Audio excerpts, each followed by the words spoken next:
इसी पर समूचा देश प्रतिक्रिया दे रहा है, देवबंद भी प्रतिक्रिया दे रहा है और मुखर होकर अपनी आवाज बुलंद कर रहा है। हमारे साथ सोशल वर्कर इरम उस्मानी जी मौजूद हैं। मैडम, आप क्या कहेंगी? आप लगातार बहुत बारीकी से यूसीसी को लेकर जो बहस चल रही है, 2 बजे से जो बहस होने वाली है, उस पर निगाह जमाए हुए हैं। क्या कहेंगी आप यूसीसी को लेकर जो बिल आज पेश हुआ उत्तराखंड के विधानसभा के पटल पर? देखिए, मैं तो ये बात पहले भी बोल चुकी हूँ कि किसी के भी धर्म के साथ छेड़छाड़ न की जाए। और रही बात, अभी मैं न्यूज ही देख रही थी, उसमें ये हुआ कि जब वो बिल सदन में रखा गया तो जय श्री राम के नारे लगे। तो ये मतलब सदन के अंदर जय श्री राम के नारे लगाने की क्या वजह थी? अगर यही काम कोई मुस्लिम कर देता और वो उठा के वहां पे नाराए तकबीर अल्लाहू अकबर कह देता तो वो फौरन पकड़ा जाता। तो एक बात बताइए, आप किसी के धर्म को आहत क्यों पहुंचा रहे हैं? जय श्री राम के नारे लगे तो आपको लगता है कि नहीं लगने चाहिए थे? नहीं, एक बात तो बताइए, मतलब सदन के अंदर किसी भी, मतलब आप मुझे ये बताइए कि सदन सबके लिए है ना? अगर सदन की बैठक हो रही है ना, उसमें हर पार्टी का आदमी बैठा होगा, हर धर्म का आदमी बैठा होगा, तो ऐसा क्यों करा जा रहा है कि आप किसी भी एक पार्टी को मतलब टारगेट कर रहे हैं, लेकिन बिल को लेकर क्या कुछ भी ऐसा आप दिखाने की कोशिश कर रहे हैं? कुछ समझ से बाहर है कि दिखाना क्या चाह रहे हैं? बिल को लेकर आप क्या सोचती हैं? जो ड्राफ्ट में जो बातें कही गई हैं, जो पॉइंट्स हैं, उसको लेकर के आप क्या सोचती हैं?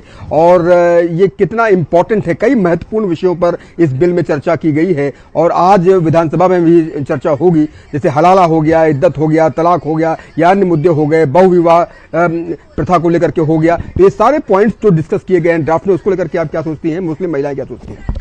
देखिए, मुस्लिम महिलाएं, फिर वही बात की बात आती है कि जहां मुस्लिम महिलाएं बैठी हुई होती हैं वहां पे सिर्फ तलाक, इद्दत, यही बातें क्यों होती हैं? और ये तो बहुत पुरानी बातें हो गई हैं भैया। मतलब मेरी समझ में नहीं आता कि इसके अलावा कोई और मुद्दा क्यों नहीं है आप लोगों के पास।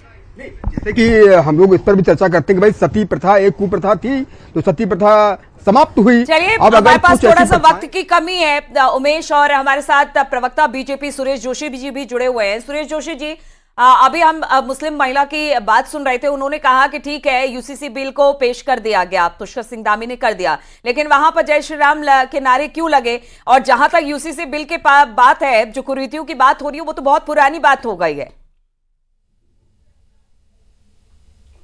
देखिए, पहली बात तो मैं आपके माध्यम से सभी दर्शकों को ये बतलाना चाहता हूं कि जिस तरह से अभी आपके चीफ एडिटर अनुपम जी ने बिल की कुछ बारीकियों को बताया, अभी मैंने तो बिल नहीं पढ़ा है, जब से बिल प्रस्तुत हुआ मैं आप ही के स्टूडियो में बैठा हूं। ये बिल उत्तराखंड के सभी नागरिकों को समान अधिकार देने के लिए, और विशेष करके जो हमारी बहनें हैं, बहनों के अधिकार और बढ़ें और उनको जो भारत के संविधान ने जो अधिकार दिए हैं, उन अधिकारों का वास्तव में इम्प्लीमेंटेशन हो, वो ये बिल कहता है। क्योंकि अगर आप विवाह की बात करते हैं तो ये आपत्ति उन लोगों को हो सकती है इस बिल पे कि जो 4-4, 5-5 विवाह कर करके, मतलब एक तरह से इनलीगलिटी से 4-4, 5-5 पत्नियां रखते हैं, तो उनको इस बिल पे आपत्ति हो सकती है। इस बिल पे उन लोगों को आपत्ति हो सकती है जो अपनी प्रॉपर्टीज को खुर्द बुर्द करके दूसरे तरीकों से जो इधर उधर करते हैं, जिनका राइट है उस प्रॉपर्टी पे, जिनका अधिकार है, जिनको सुप्रीम कोर्ट ने भी अधिकार दे रखा है और भारत के संविधान ने भी अधिकार दे रखा है, उस राइट्स को जो नहीं मानते हैं उनको भी इसमें दिक्कत हो सकती है। उन लोगों को दिक्कत हो सकती है, लेकिन महिलाओं को इसमें कोई दिक्कत नहीं होगी और उन लोगों को नहीं